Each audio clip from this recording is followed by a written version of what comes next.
Or you come to Ghana and you hear red. It's just plantain and beans. Yes. You see. Yes. In Nigeria is the fufu we have here in Ghana. Yeah, no, it's different. My brother, you way different. It's way completely different. Shito. The famous shito. My God, if you have somebody coming from Nigeria, from Ghana, let them get you shito. You'll love it. Hey, shito with beef. Especially shito with Ghana jollof. Hey. No, mix it. Eat it with Nigerian jollof.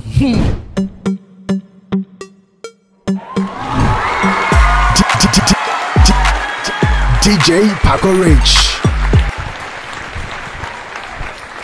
Okay, guys, welcome to your favorite channel here. We are live all the way from Ghana. Today, I have my beautiful sister from Nigeria, and the color tells you that she's an Yoruba woman. Yes, so I'm a Yoruba woman. The only white woman in Yoruba. Yeah. Oh my God. I said she looks like P2B, but I don't know if my eyes are deceiving me. So okay, we are here to have a conversation about how Nigerians who've lived in Ghana for a very long time have experienced Ghana.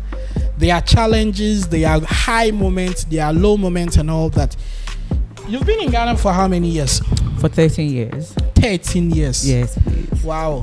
And what brought you to Ghana? Marriage. Love one thing. Business first and foremost though. Business, yeah. I was into selling of kente, beads and wooden, anything Ghana. You know, I'll come buy them and then resell in Nigeria. That's how come I met my husband. Wow. So who first brought you to Ghana? I brought myself. Nobody brought you here? Nobody brought me. I just finished service. It was hard getting a job and I had money in my account that I've saved up.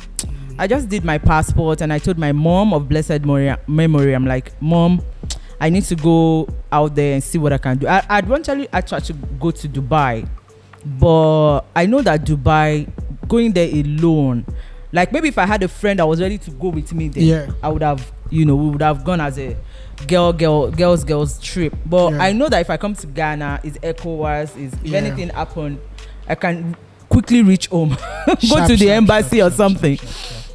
So, and I came, but everything was all smooth. It was even a road trip and I enjoyed it. Wow. All right. So, 13 years in Ghana. I'm sure our sister can now call herself a Ghanaian. And then you met your love here. Yeah. How did it happen? Actually, it was born and bred in Nigeria, even though he's a fancy man. Yeah. So because he could speak my language, when I was coming, a friend was like, oh, I have somebody you can pull up with. And instead of you spending on hotel, he's there with his younger sister who is schooling in Accra. And I'm like, okay, fine. Since his younger sister is in the house, then it's safe. Yeah. So that was how come I agreed to that movement. And when I came, he picked me up at the park. And I went home, met the sister and a friend that was pulling up with him then. And that was how everything started. And to cut the long story short. So eventually the safe wasn't safe. Because the Paco Rich. Yes. Don't shine the touch on me now. Don't shine the touch on me. The safe wasn't safe. It was safe. It was safe, but now you are the basis. Yeah, I understand. You only use the sister as an excuse. No, but then then I really needed the sister to be around so that everything can go. So how did you take the sister out of the picture and started dealing with him directly? Oh yeah, do you know that it was even when I got back to Nigeria. Yeah, I'm like, if you really want a serious relationship, I am old enough. Then I think I was like 30, and like me, I don't want boyfriend girlfriend relationship at this age. Just go grab the license. Age is no longer on my side. So if you really want me to be yours, then come over to Nigeria. But you grew up there, so it's easy for you. Come to Nigeria, come and see those that you need to see, from my side, and then we can pick things up from there. And it actually did.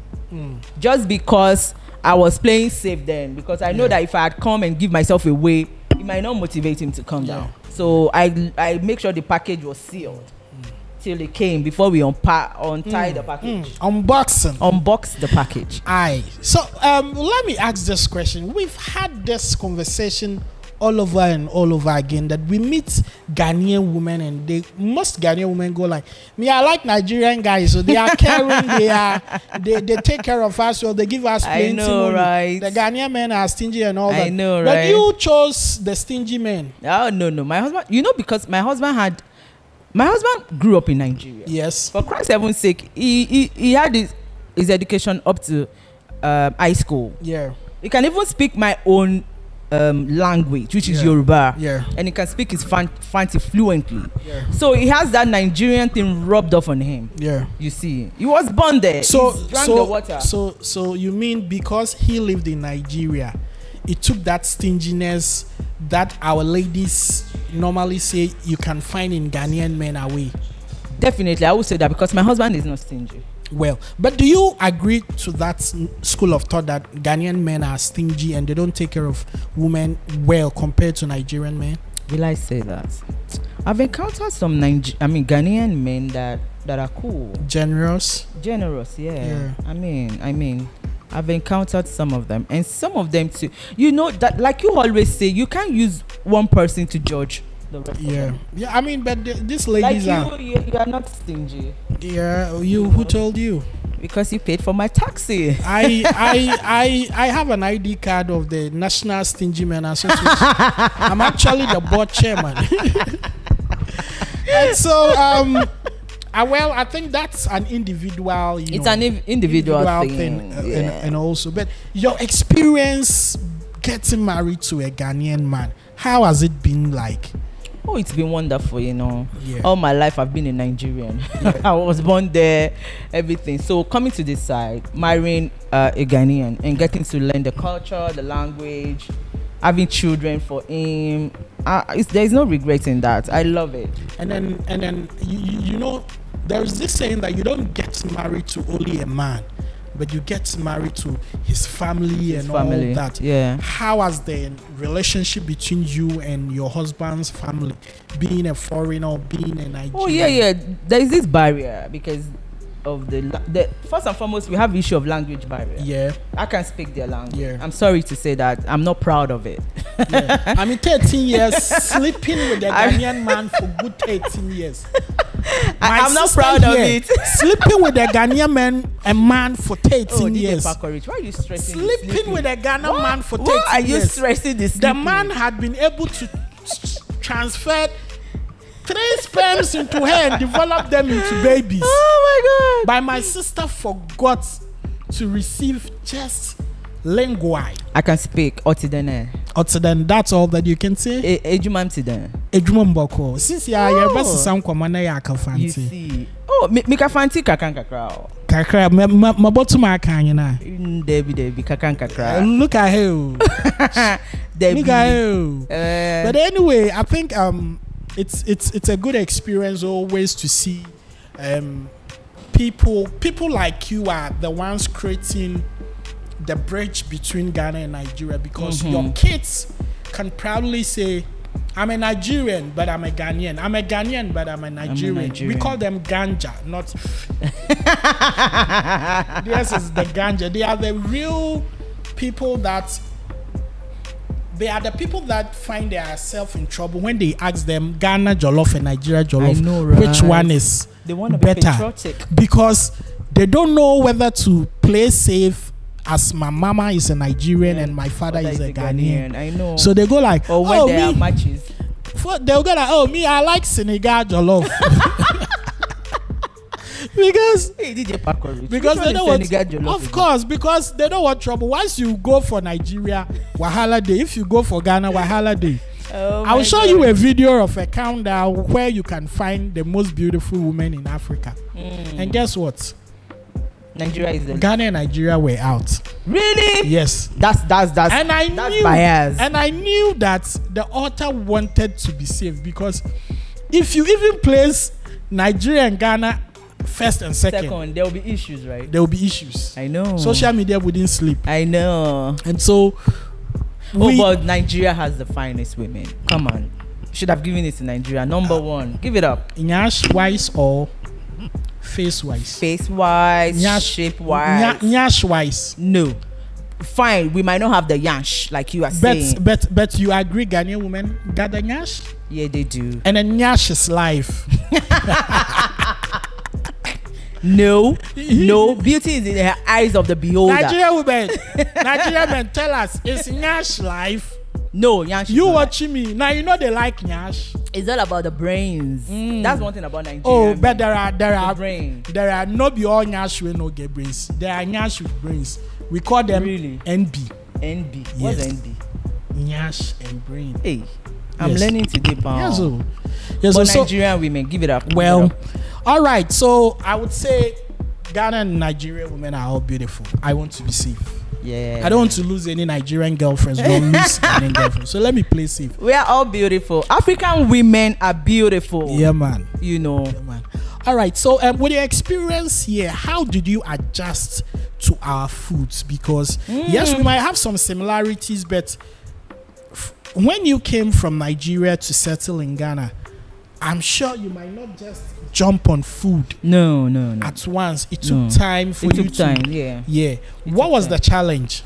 The challenge is just like I'm not used to it. That's basically the challenge. You understand? My tongue, my taste bud grew up with Nigerian food. Then I have to come over to where the food is entirely different. The only thing we have in similarity is the jollof, and you don't even use the same rice we use.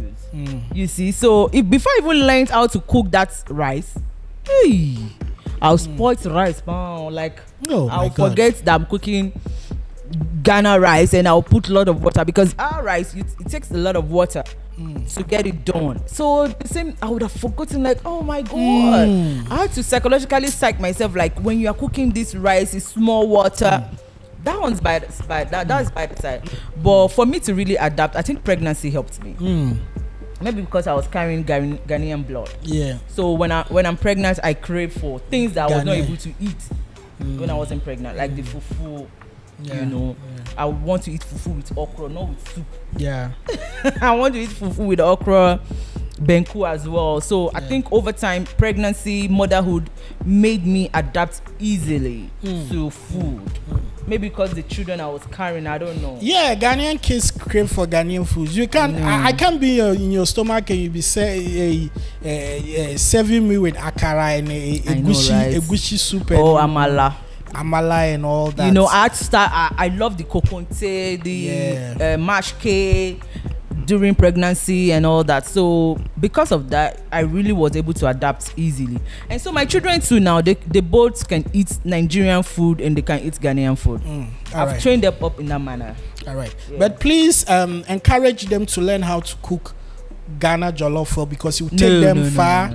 You take them far. You take them to places. You make them win Nigerian love here in Ghana. Only Nigerian jollof. That's all. But you can prepare both.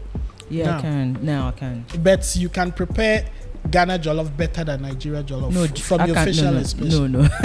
we can. No, Nigerian the kitchen jollof is right there. I mean, I can take you there. No, jollof. Nigerian jollof is, I can make the Ghanaian, but anytime, any day, I'm happy cooking my Nigerian jollof.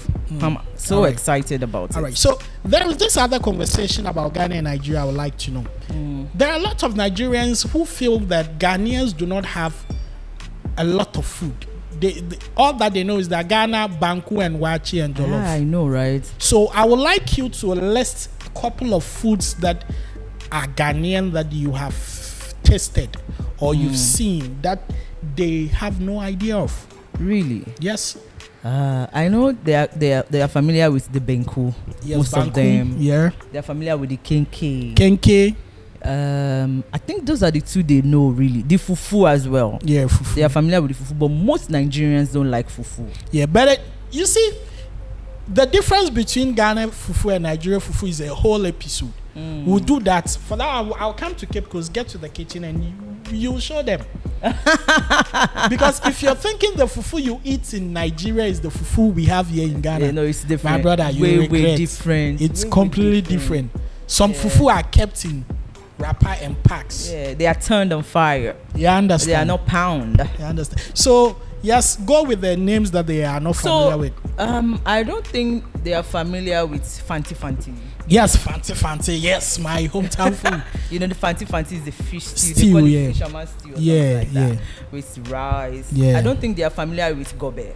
Gobe, aka Yokogari. You understand? I don't. Or you come to Ghana and you hear red. It's just Yes. plantain and beans. Yes. You see. Yes. You know, that one is a very popular food on its own as well. Yeah. So don't joke with that. I mean, it's a food for struggling young men, like people who are part of the NYSC. They'll be eating gobe. NYSC. I will show you something before you leave about NYSC. Do you know I have their uniforms? Really? Yes. How come? Yes. How did you get the uniform? I'm doing my service here in Ghana. But you don't. You're not supposed to have the uniform here. After that, I will show you. Actually, from NYSC officials. yes, Let me remove my glasses. from this, after this episode, all my episodes that I'll be doing, I'll be in that uniform. They could come for you. Come for me. Yeah. I'm doing my You know, service here in I Ghana. was trained in a military way I don't at know. my NYSC. Wahala camp, so I do can day. bring you down, right? Wahala do day.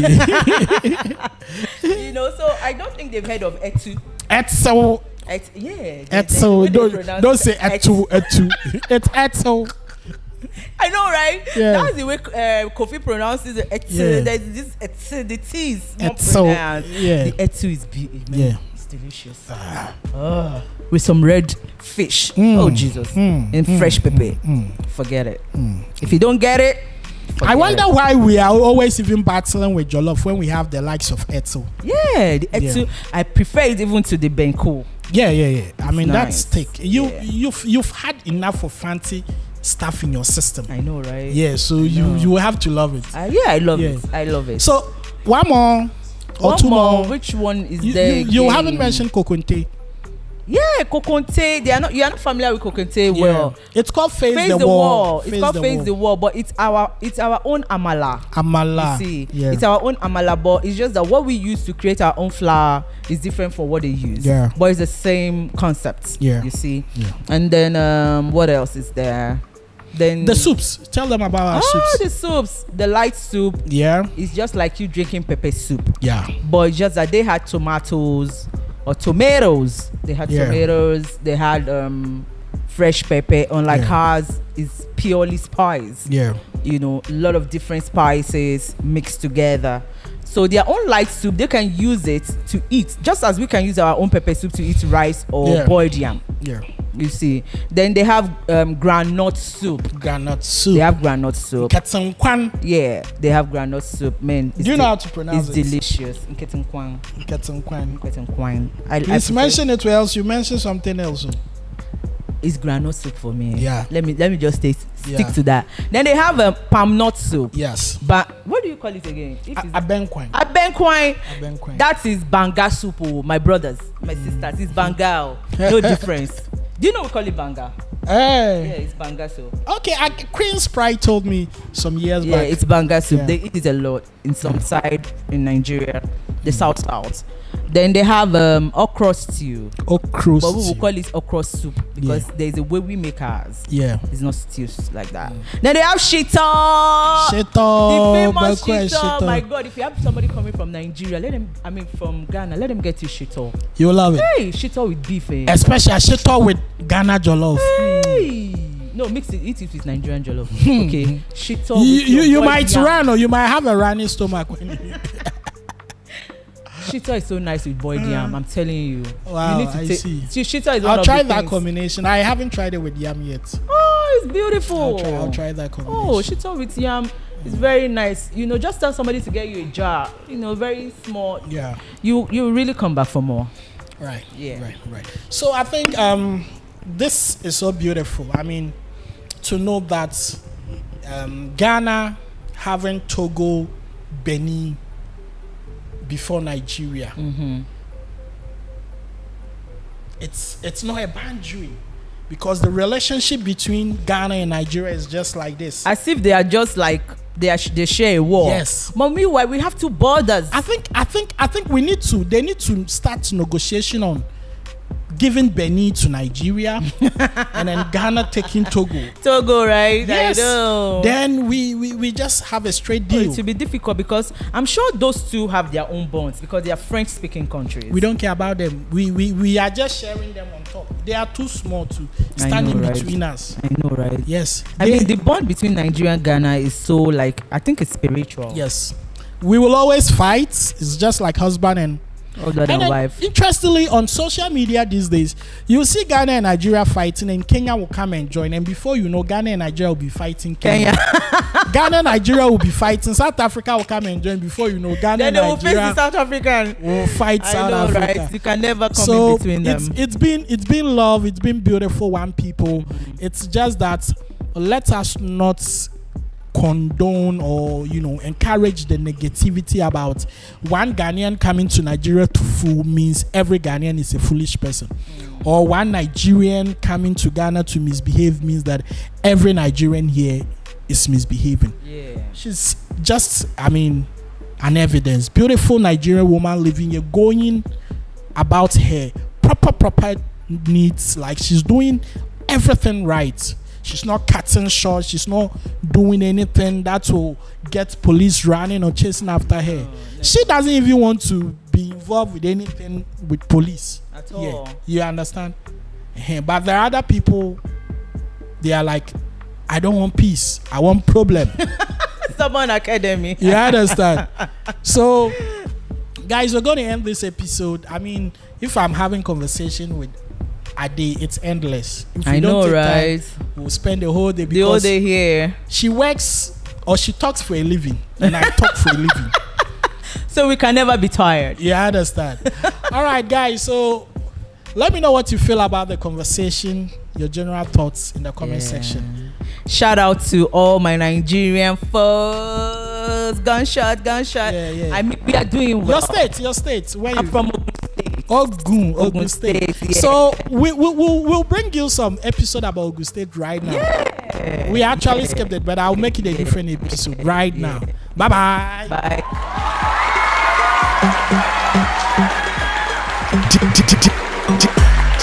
DJ Paco Rich.